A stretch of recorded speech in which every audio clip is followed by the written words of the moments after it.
아멘. 새해 첫 주일 하나님께서 우리에게 주시는 말씀 창세기 1장 1절에서 2절까지 말씀입니다. 이 살아계신 하나님의 말씀을 백금란 권사님이 낭독할 때 하나님의 음성을 들으시기 바랍니다. 태초에 하나님이 천지를 창조하시니라. 땅이 혼돈하고 공허하며 흑암이 깊음 위에 있고 하나님의 영은 수면 위에 운행하시니라. 아멘. 하나님의 말씀입니다. 하나님, 이제 이 말씀으로 우리를 가르쳐 주십시오. 이 새롭게 허락하신 이 새해를 우리가 어떤 마음으로 살아가야 하는지, 살아있는 그 매 순간순간 무엇을 기억해야 하는지 바르게 알아듣는 시간이 되도록 인도하시고, 특별히 세우신 당신의 사람 박찬영 목사를 통하여 당신의 은총과 사랑과 평화와 위로가 이곳에 충만하게 흘러가기를 간절히 구합니다. 함께 모아 주 앞에 드리는 예물이 하나님 나라의 아름다운 모습으로 있으므로 이 땅에서는 그의 사랑과 위로가 곳곳으로 흘러가는데 바르게 사용되도록 인도하옵소서. 예수님의 이름으로 기도합니다. 아멘. 지난 우리 송구영신 예배 때 이미 오셨지만 오늘 이 공식적인 이제 주일 예배로서는 처음 이 자리에 함께 하시고 또 말씀 전하시는 박찬영 목사님을 여러분들 따뜻한 마음과 모습으로 맞아주시기 바랍니다. 박수는 안 치셔도 됩니다.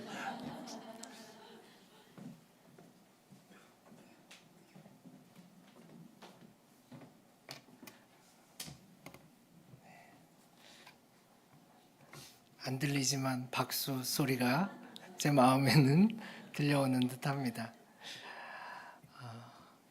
2026년 첫 주일입니다. 먼저 예배 자리에 나오신 모든 분들을 환영하고 축복합니다. 그리고 개인적으로는 이 자리에 서서 이 축복의 인사를 할 수 있어 너무나 감사합니다. 사실 설교를 어떻게 시작할까 고민을 많이 했습니다. 첫 인상이잖아요. 물론 저를 아시는 분들이 적지 않지만 급익 공동체의 여정에 새롭게 투여된 만큼 부족해서도 안 되고 그렇다고 너무 과해서도 안 되는, 제 떨림을 조금 가리면서 괜찮은 척 할 수 있는, 그래서 선택한 것이 축복의 인사이며 감사의 표현입니다. 물론 가장 중요한 것은 진심입니다. 하나님에 대한 진심, 여러분에 대한 진심, 그 진심을 가득 담아서 앞으로도 여러분을 축복하고 위로하며 함께 길을 걷는 사역자가 되고 싶습니다. 그런데 여러분, 잘할 수 있을까요? 정말 그럴 수 있을까요? 여러분도 새해가 되면은 무언가를 다짐하고 결단하시잖아요. 공부도 그렇고 운동도 그렇고 다이어트, 인간관계, 그리고 신앙생활까지 그렇게 다짐하고 계획했던 바를 잘 완수하셨습니까? 정말 쉽지 않죠. 또한 삶이란 것이요, 우리의 결단과 다짐만으로 되는 것이 아닙니다. 제가 작년 중순에 내년에 우리 급입교회로 가는데 내 몸을 이렇게 두면 안 되겠다 싶어서 운동을 결심했습니다. 그래서 등산을 하자, 뒷동산을 오르자. 그래서 왕복 2시간 거리를 이렇게 일주일에 정말 서너 번씩 2달간 했습니다. 어떻게 됐을까요? 건강해졌을까요? 어느 순간 다리가 아프고요, 무릎이 아프고 발목이 아픈 겁니다. 그래서 병원에 갔더니 의사 선생님께서 너무 급작스럽게 무리를 한 것 같다고, 여기에 철분이 껴있다고 하는데 아마 염증인 것 같은데요.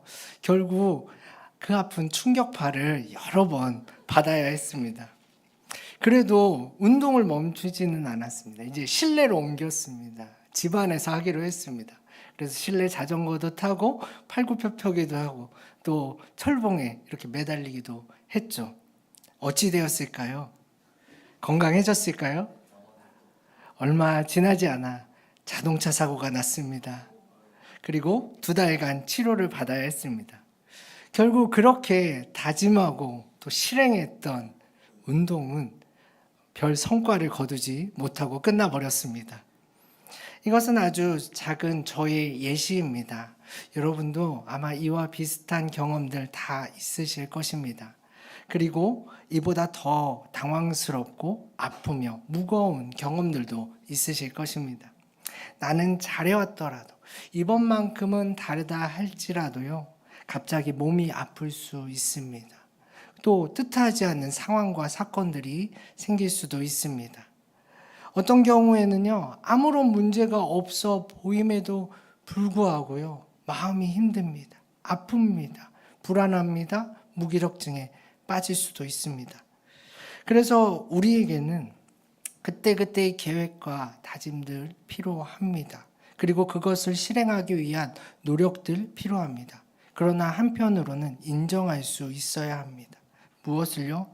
우리가 통제할 수 있는 영역이 분명 있지만 통제할 수 없는 영역도 있고 어떤 때에는 그 영향력이 훨씬 크다는 사실을 말이죠. 그런데 이것이 쉽나요? 물론 머리로는 다 알고 있습니다. 그런데 막상 상황이 닥쳐오면 많은 분들이 깊은 물에 빠진 것처럼 허우적거립니다. 왜 그럴까요? 많은 요인이 있겠지만 대표적인 것을 꼽으라면요, 무엇이든 잘해야 한다, 완벽해야 한다는 그 압박감 때문일 것입니다. 실제로 우리는 여러분은 안 그러셨을지 모르겠지만 저 같은 경우는요, 어려서부터 조금만 실수해도 너 커서 뭐가 되려고 그러니? 또 그런다, 정신 차려, 이런 소리를 들으며 자랐습니다. 시험이라도 한번 망치면요, 내 존재가 가치 없는 것처럼 느껴지기도 했습니다. 이런 경험이 반복되다 보니 문제가 생기면 극복하려 하기보다는 후회 속에 자신을 가둡니다.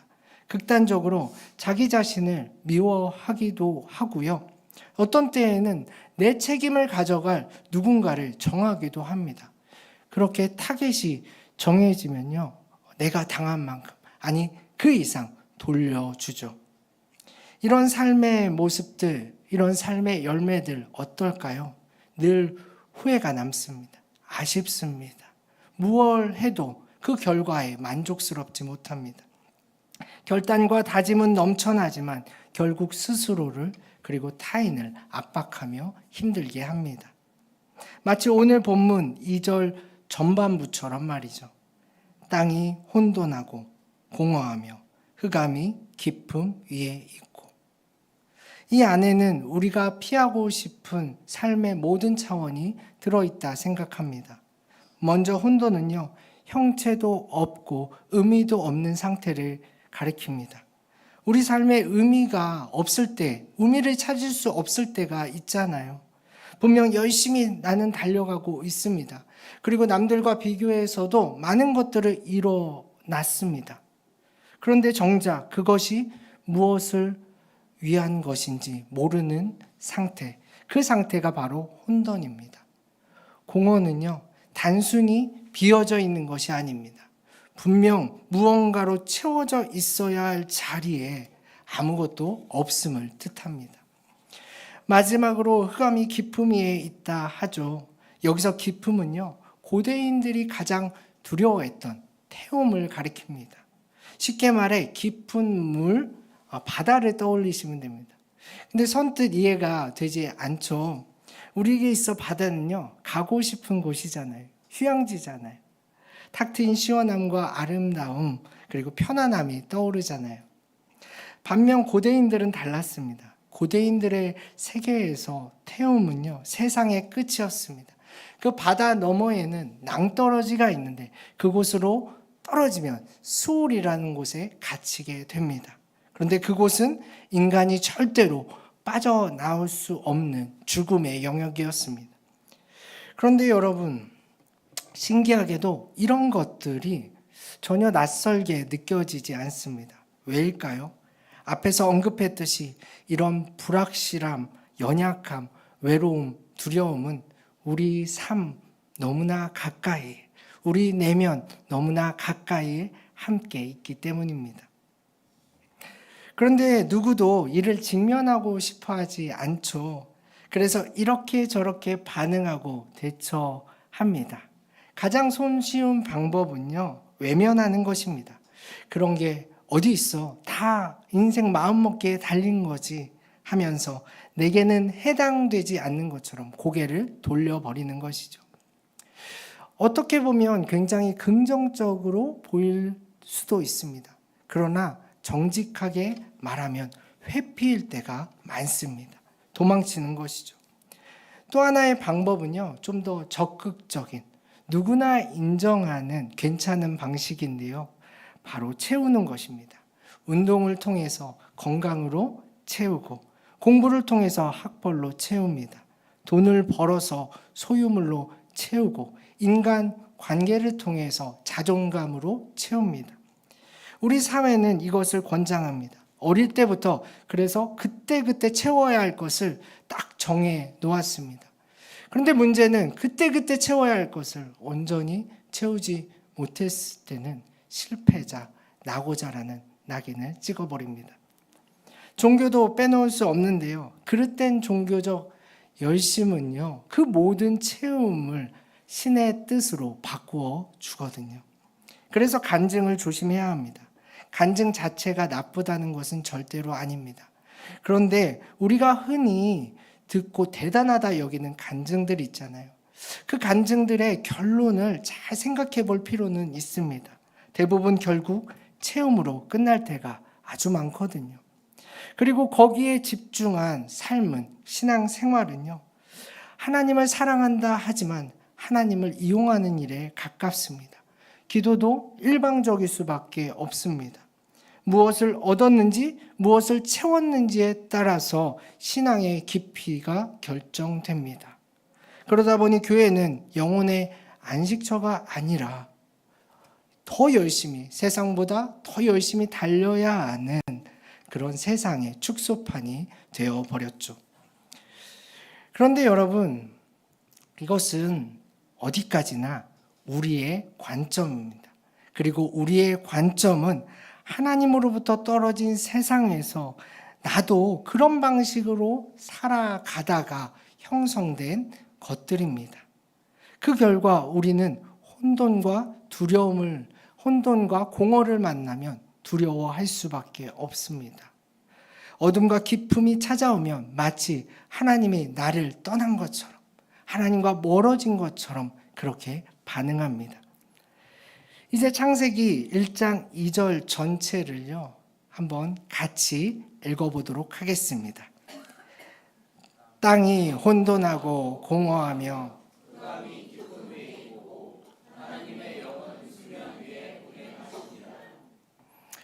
여러분 어떠십니까? 지금 한번 읽어보셨잖아요. 완전히 아까와 똑같은 느낌이십니까? 아니시기를 바랍니다. 아까와는 다른 무언가가 느껴지셨길 바랍니다. 사실 변한 건 없습니다. 혼돈은 여전히 혼돈입니다. 공허는 아무것도 없습니다. 그리고 흑암과 기쁨은 여전히 그대로 있습니다. 그런데 그것들이 더 이상 중심이 되지 못합니다. 우리의 시선을 빼앗지 못하고요. 더 이상 우리에게 두려움, 불안을 줄 수 없습니다. 왜 그럴까요? 답은 간단합니다. 하나님의 영이 그 위에, 그것들 위에 운행하셨기 때문입니다. 우리는 보통 이렇게 생각하죠. 완전한 평화, 진정한 행복, 하나님과의 깊은 동행을 위해서는 우리 삶의 문제들이 먼저 정말 어느 정도는 해결되어야 한다고, 정리가 되든 제거가 되든 최소한 통제 가능한 상태가 되어야 한다고 말이죠. 그런데 그게 쉽지 않으니 어떻게든 피해라도 보자, 채워서 없애라도 보자, 이렇게 살아가고 있습니다. 그런데 오늘 본문은 완전히 다른 관점을 우리에게 제시하는데요. 하나님께서 창조의 문을 여실 때 이미 그것들은 거기에 있었습니다. 무엇을 만드시기 전에 오히려 먼저 있었습니다. 더 놀라운 사실은 하나님께서 그것들을 장애물로 여기지 않으셨다는 것입니다. 무엇 창조를 방해하는 대상으로 대하지 않으셨다는 것입니다. 만약 그랬다면 그것들을 먼저 제거하셨겠죠. 제가 이번에 이사를 했지 않습니까? 도배를 할까 말까 하다가 급하게 하기로 결정을 했습니다. 그런데 막상 이 진행을 하고 보니 그냥 하면 안 되더라고요. 이 기존에 있던 도배지를 뜯어내니까요, 그 안에 혼돈이 있었습니다. 흑암이 있었습니다. 기품이 있었습니다. 아주 축축했고요. 여기저기 얼룩들과 또 거무틱틱한 곰팡이 꽃들이 피어 있는 것 아니겠습니까? 일부만 그렇습니다. 또 전부는 아니었습니다. 그래서 어떻게 하겠습니까? 이를 싹 제거했습니다. 약품 처리. 물론 제가 한 건 아니죠. 우리 사장님께서 하신 건데 약품 처리했고요.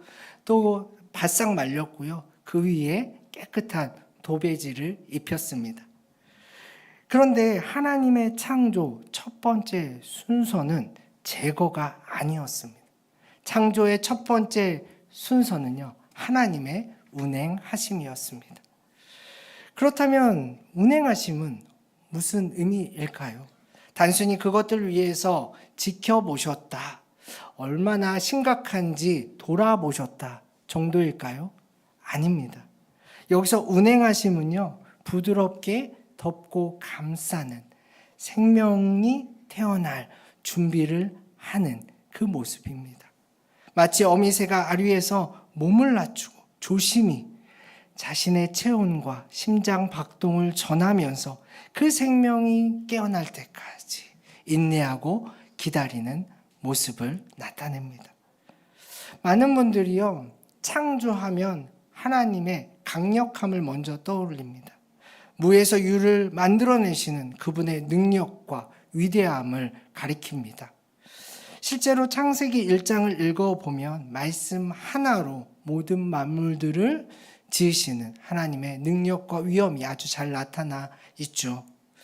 그런데 하나님의 창조는요, 단순히 자신의 전지전능함을 보여주시려고 시작하신 사건이 아닙니다. 사랑이신 하나님께서 그 사랑을 흘려 보내시기 위해서, 나누고 함께 거하시기 위해서 시작하신 사건입니다. 신명기 32장 11절에서는요, 운행하심을 이렇게 또 표현하고 있습니다. 마치 독수리가 자기의 보금자리를 어지럽게 하며 자기의 새끼 위에 너풀거리며 그의 날개를 펴서 새끼를 받으며 그의 날개 위에 그것을 엎는 것 같이. 어미 독수리가 너풀거리는 그 너풀거린 모습, 그것이 바로 운행하심입니다. 그런데 이 구절을 좀 더 들여다보시면요, 이상한 점을 발견할 수 있습니다. 어미가 자기 새끼 바닥에 떨어질까 봐 너풀거리는 것은 이해가 됩니다. 그런데 떨어질 상황이 왜 생겼습니까? 누가 둥지를 흔들었습니까? 바로 어미 독수리 자신이었습니다. 여기서 우리는 운행하심의 또 다른 깊이, 또 다른 차원을 알 수 있습니다. 어미는 새끼를 위험에 빠뜨리려고 둥지를 흔든 것이 아닙니다. 오히려 그 반대입니다. 새끼를 살리려고 진정한 독수리로 거듭나게 하기 위해서 둥지를 흔든 것입니다. 생각해 보십시오. 만약 새끼가 둥지에만 머물러 있다면 어떻겠습니까? 잠깐은 안전할 수 있을 것입니다. 배가 고플 때 어미가 주는 먹이를 먹을 수 있습니다. 천적이 나타났을 때 그 어미 독수리가 그것을 막아줄 것입니다. 그러나 새끼는 날개짓을 배우지 못할 것입니다. 바람 타는 법도 모르고요, 혼자 사냥하는 법도 모르게 됩니다. 그렇게 이 새끼 독수리의 삶은 그냥 그 조그마한 둥지에서 끝나버리고 말겠죠. 그래서 어미는 때가 되었을 때 과감하게 둥지를 흔듭니다. 새끼를 떨어뜨립니다. 아니, 정확하게 말하면 새끼가 스스로 날개를 한번 펼 수 있도록, 날개짓을 한번 할 수 있도록 그 상황을 만든 것입니다. 그리고 바로 이 순간이 정말 중요한데요. 어미는 그때부터 새끼에게서 절대로 눈을 떼지 않습니다. 그리고 최대한 가까이 날아갑니다. 온통 신경을 씁니다. 왜 그럴까요? 정말 새끼가 날개짓이 서툴러 땅에 부딪히려 한다면 그 전에 그 순간 낚아채야 하기 때문입니다. 새끼가 제대로 날 수 있을 때까지 책임지기 위해서입니다. 여러분, 이 관점을 가지고 창세기 1장 2절을 다시 한번 보십시오. 그리고 그림을 그리듯 상상해 보십시오. 태초에 혼돈과 공허와 흑암과 기품이 있었습니다. 우리로서는 전혀 이해할 수 없습니다. 보기만 해도 답답합니다. 두렵습니다. 어지럽습니다. 숨이 막혀옵니다. 그런데 다시 보니 그것들 위에 하나님의 영이 운행하고 계셨습니다. 혼돈과 공허를 품으셨고 흑암과 기품을 받아내신 것입니다.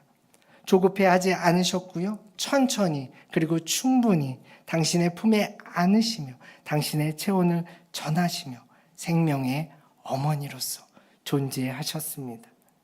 그로 인해 혼돈은요, 더 이상 그냥 혼돈이 아닙니다.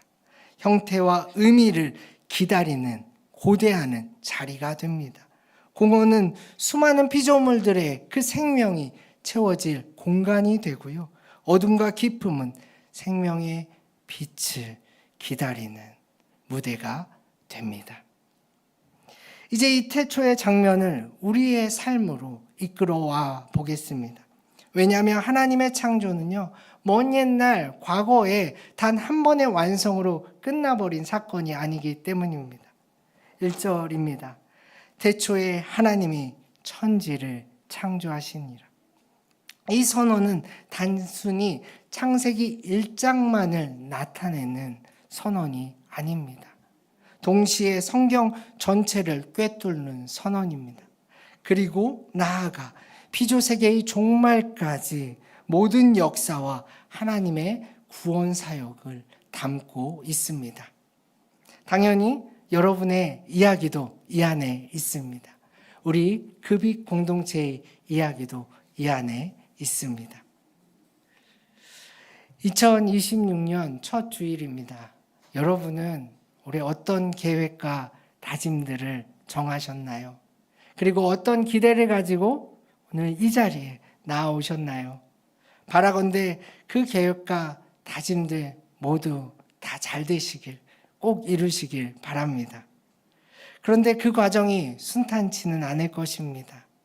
때때로 알 수 없는 변수들이 나타날 것이고, 나름 열심히 준비하며 수행했는데 뜻대로 되지 않는 상황과 사건들을 마주할 것입니다.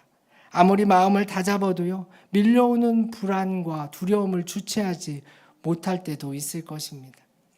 우리 급익교회는 어떨까요?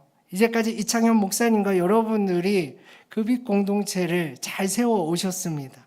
물론 그 과정 가운데 많은 일들이 있었고 어려움도 있었지만 하나님을 향한 갈망과 그리고 서로를 향한 인정을 통해서 여기까지 급익 공동체라는 작품을 만들어 오셨습니다. 그런데 올해부터는 저도 함께 공동체에 참여하게 되었습니다. 어떤 분들에게는요, 이것이 새로운 기대가 될 수도 있지만 어떤 분들에게는 불안함이, 혼돈이 될 수도 있을 것입니다. 그리고 실제로 이제까지보다 더 많은 일들, 사건들, 어려움들이 우리 앞에 생길 것입니다. 그러나 분명하게 말씀드릴 수 있는 것은 하나님의 창조는 태초부터 지금까지 흔들림이 없었습니다. 하나님의 운행하심은 한 번도 우리를 떠난 적이 없으셨습니다. 저는 올 한 해 이것을 기대합니다. 여러분의 삶이, 그리고 우리 급익 공동체가 창조의 시간 안에 있음을 깨닫고 날개짓하여 하나님과 함께 날 수 있기를. 그러기 위해서 어렵고 힘든 상황, 아프고 외로운 상황들을 회피하는 것이 아니라 그것들을 또 무조건 이 세상의 것들로 채워 채우는 것이 아니라 오히려 그 자리에서 나와 함께 하시는 하나님, 나의 곁에 가까이 계시며 나를 보호하시고 나를 지켜보시는 하나님을 발견하실 수 있기를. 이 시간 함께 침묵으로 기도하겠습니다. 다른 어떤 기대보다 주와 함께하는 기대를 가지고 살아갈 수 있기를, 다른 어떤 체험보다 하나님을 체험으로 만족할 수 있기를, 그런 내가 되기를, 그런 우리 공동체가 되기를 함께 침묵으로 기도하겠습니다.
하나님 아버지, 혼돈과 공허와 어둠과 깊음 위에서 운행하시며 모든 생명의 자리를 준비하시는 하나님을 이 시간 다시 바라봅니다.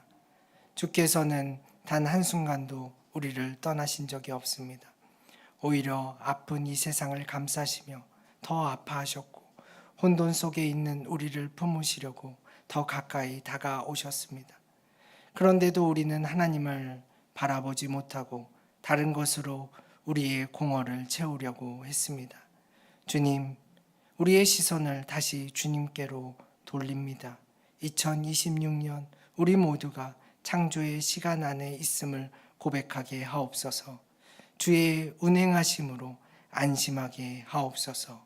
예수 그리스도의 이름으로 기도합니다. 아멘.